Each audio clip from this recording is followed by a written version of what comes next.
Hello everyone, আজকে আমি আবারও একটা রান্নার রেসিপি নিয়ে তোমাদের সবার কাছে চলে এসেছি।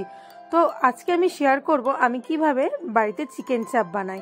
তো প্রথমেই দেখতে পাচ্ছ এখানে আমি কয়েকটা লেগ পিস নিয়ে নিয়েছি, আর লেগ পিসটাকে আমি একটুখানি কেটে নিয়েছি মাঝখান থেকে, যাতে ভেতর অবধি মশলাটা খুব ভালো মতো পৌঁছায়। এবারে চিকেনের পিসগুলোকে ম্যারিনেশন করার জন্য আমি এখানে নিয়ে নিয়েছি টক দই, কাশ্মীরি লঙ্কা গুঁড়ো, হলুদ গুঁড়ো, লবণ, গোলাপ জল, কেওড়া জল, বিরিয়ানি মশলা।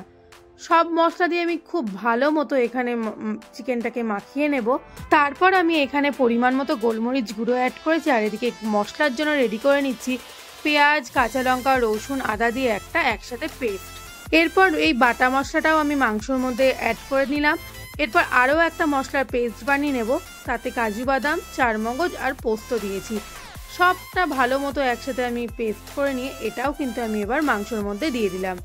সমস্ত মশলা দিয়ে আমি মাংসটাকে খুব ভালো মতো মাখিয়ে নেব, যাতে মাংসর মধ্যে খুব ভালো মতো মশলাটা ঢুকে যায়। তারপরে আমি দিয়ে দিচ্ছি সবশেষে একটু মিঠা আতর। মিঠা আতরটা একটু আন্দাজ মতোই দিতে হবে, কারণ খুব উগ্র ফ্লেভারও কিন্তু একদম ভালো লাগে না। সমস্ত কিছু একসাথে মাখিয়ে আমি মাংসটাকে 4 ঘন্টা মতো ফ্রিজে রেখে দিলাম। ওদিকে রেডি করে নিচ্ছি আমি একটু উষ্ণ গরম জলে জাফরান ভেজানো দুধ। 5 ঘন্টা পর আমি ফ্রিজ থেকে মাংসটা বার করে নিলাম। এরপর রান্নার জন্য আমি কড়াইয়ে ফ্রাইং প্যানে দিয়ে দিয়েছি একটু ঘি, আর গ্রেভি থেকে মাংসটাকে তুলে তুলে একটুখানি ফ্রাই করে নেব। খুব লাল লাল করেও করব না, আবার একদম হালকাও করব না, যাতে একটু ব্রাউন ব্রাউন কালার হয়ে এলেই আমি কিন্তু মাংসটাকে নামিয়ে নেব। এরপর কড়াইয়ে আবারও খানিকটা সাদা তেল আর ঘি অ্যাড করে মাংস মাখানো যে গ্রেভিটা সেটা আমি এবার দিয়ে দেব। মিনিট 10 মতো মশলাটাকে খুব ভালো মতো নাড়াচাড়া করে নিয়ে দিয়ে দেবো স্বাদ মতো একটু মিষ্টি, আর তারপরে আবারও খানিকক্ষণ নাড়াচাড়া করে নিয়ে দিয়ে দিলাম মাংসটা দেওয়ার পর ঢাকা দিয়ে খুব ভালো মতো নেড়ে যেতে হবে যতক্ষণ না অবধি তেল ছাড়ছে। আর চাপে কিন্তু একটুও জল ইউজ হয় না, পুরোটাই ঢেকে ঢেকে ঢেকে ঢেকে রান্না করতে হবে যতক্ষণ না অবধি তেল ছাড়ছে। আরও একটা কথা, চিকেন চাপ কিন্তু যত বেশি ম্যারিনেট করে রাখা যাবে তত বেশি রান্নাটা টেস্ট হয়।